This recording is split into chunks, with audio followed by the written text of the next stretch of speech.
Hello viewers, welcome to my channel.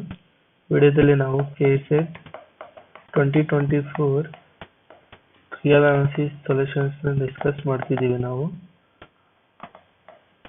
Key ಆನ್ಸರ್ಸ್ನ discuss ಮಾಡೋಣ.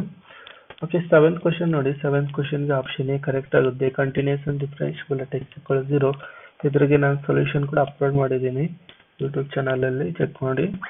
Okay, and 8th ಕ್ವಶನ್ಗೆ let f is R2R and G is R2R be two uniformly continuous function, then which of the following statement is not true ಅಂತ ಕೇಳ್ತಿದ್ದಾನೆ.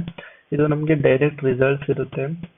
Okay, sum of two uniformly continuous functions uniformly continuous ಆಗುತ್ತೆ, ಇದು true ಆಗುತ್ತೆ, and ಇದು true ಆಗುತ್ತೆ ನಮಗೆ. And these also true. Okay, scalars multiples ಮಾಡಿದ್ರೂ ಅದನ್ನ sum ಮಾಡಿದ್ರೆ ನಮಗೆ ಯೂನಿಫಾರ್ಮ್ ಕಂಟಿನ್ಯೂಸ್ ಆಗುತ್ತೆ. But product of two uniform continuous are not continuous and the g of f is also not continuous ಆಗುತ್ತೆ. ಅಂಡ್ ಇಲ್ಲಿ ನಾಟ್ ಟ್ರೂ ಅಂತ ಕೇಳ್ತಿದ್ದಾನೆ, but ಇಲ್ಲಿ ನಮಗೆ ಯೂನಿಫಾರ್ಮ್ಲಿ ಕಂಟಿನ್ಯೂಸ್ ಅಂತ ಕೊಟ್ಟಿರೋದ್ರಿಂದ ಆಪ್ಷನ್ ಸಿ ಕರೆಕ್ಟ್ ಆಗುತ್ತೆ ನಮಗೆ. ಓಕೆ, ಅಂಡ್ 9th ಕ್ವಶನ್ ನೋಡಿ. Let f be a continuous function from a compact matrix space X into a matrix space Y, then which of the following statement is not correct ಅಂತಿದ್ದಾನೆ. ಇದಕ್ಕೆ option D ಅನ್ನೋದು correct ಆಗುತ್ತೆ. f is not uniformly continuous on x. okay, not true. Option C correct ಆಗುತ್ತೆ. And 10th ಕ್ವಶನ್ಗೆ ನಮಗೆ all irrational points option A correct ಆಗುತ್ತೆ. Okay, and 11th ಕ್ವಶನ್ಗೆ matrix space is both totally bounded and complete then it is compact. ಇದು ನಮಗೆ direct result. ಇದು bounded and complete ಇದೆ, ಅದು ನಮ್ಗೆ ಏನಾಗುತ್ತೆ ಕಾಂಪ್ಯಾಕ್ಟ್ ಡೈರೆಕ್ಟ್ ರಿಸಲ್ಟ್ ಇದೆ.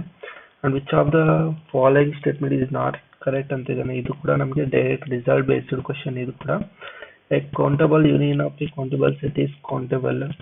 ಓಕೆ, ಇದು ನಮ್ಗೆ ಥಿಯರಮ್ ಇದೆ. and the set of all sequences whose elements are the digits 0 and 1 is countable ಅಂತಿದ್ದಾನೆ. But actually in between 0 and 1 ನಮಗೆ ಇದನ್ನ ನಾವು ಕೌಂಟ್ ಮಾಡೋಕ್ಕಾಗಲ್ಲ. ಓಕೆ, ದಿಸ್ ಈಸ್ ನಮ್ಗೆ ಏನಾಗುತ್ತೆ, ಇದು ಅನ್ಕೌಂಟಬಲ್ ಆಗುತ್ತೆ. ಬಟ್ ಇಲ್ಲಿ ನಮಗೆ ಕೌಂಟಬಲ್ ಅಂತ ಕೊಟ್ಟಿದ್ದಾನೆ, ನಾಟ್ ಟ್ರೂ. ನಾವು ಸೆಲೆಕ್ಟ್ ಮಾಡಬೇಕಂದ್ರೆ ಆಪ್ಷನ್ ಬಿ ಅನ್ನೋದು ಕರೆಕ್ಟ್ ಆಗುತ್ತೆ ನಮಗೆ ಇದು. And let F is mapping from R4 to R² B defined by this function ಕೊಟ್ಟಿದ್ದಾನೆ ನಿಯರ್ 1, 2, -1, 2. ಇದು ನಮಗೆ ಲೀನಿಯರ್ ಆಲ್ಜಿಬ್ರಾ ರಿಲೇಟೆಡ್ ಕ್ವಶನ್. ಇದರದ್ದು ರಿಲೇಟೆಡ್ ಸೊಲ್ಯೂಷನ್ ನಾನು ಅಪ್ಲೋಡ್ ಮಾಡ್ತೀನಿ ಯೂಟ್ಯೂಬ್ ಚಾನಲಲ್ಲಿ. ಇದ್ರಿಗೆ ನಮ್ಗೆ ಆಪ್ಷನ್ ಬಿ ಕರೆಕ್ಟ್ ಆಗುತ್ತೆ. And remaining linear algebra question solutions ನಾನು ಆಲ್ರೆಡಿ ಅಪ್ಲೋಡ್ ಮಾಡಿದ್ದೀನಿ ನಮ್ಮ ಚಾನಲಲ್ಲಿ. ಯಾರು ನೋಡಿಲ್ಲ ನೋಡಿ. ಓಕೆ, ನಿಮ್ಗೆ ಈ ವಿಡಿಯೋ ಏನಾದರೂ ಇಷ್ಟ ಆದರೆ ಲೈಕ್ ಮಾಡಿ, ಶೇರ್ ಮಾಡಿ, ಚಾನಲ್ನ ಸಬ್ಸ್ಕ್ರೈಬ್ ಮಾಡ್ಕೊಳ್ಳಿ. ಎಲ್ಲರಿಗೂ ಧನ್ಯವಾದಗಳು. ಓಕೆ, ಜೈ ತಾಯಿ ಭುವನೇಶ್ವರಿ, ಜೈ ಕನ್ನಡ ಅಂಬೆ.